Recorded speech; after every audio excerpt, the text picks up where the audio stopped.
তত্ত্বাবধায়ক সরকার বাতিলের রায়ের বিরুদ্ধে আপিলের অনুমতি দিয়েছেন আপিল বিভাগ। বুধবার প্রধান বিচারপতি ডক্টর সৈয়দ রেফাত আহমেদের নেতৃত্বাধীন 6 সদস্যের আপিল বেঞ্চ এই আদেশ দেন।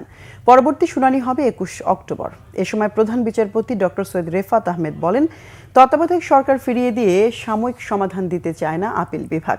নির্বাচনকালীন সরকার নিয়ে কার্যকর সমাধান চায় আপিল বিভাগ, যেন এটি বারবার বিঘ্নিত না হয়। দেশে গণতন্ত্র প্রতিষ্ঠা করতে এটি যাতে সুদূর প্রসারী প্রভাব রাখে সেটিও করা হবে বলে মন্তব্য করেন তিনি।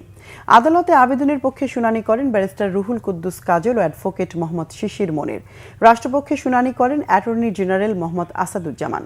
নির্বাচনকালীন তত্ত্বাবধায়ক সরকার ব্যবস্থা বাতিলের রায় পুনর্বিবেচনা চেয়ে রাজনৈতিক দল ও 6 ব্যক্তির করা 4টি আবেদনের ওপর বুধবার সকালে দ্বিতীয় দিনের শুনানি শুরু হয়।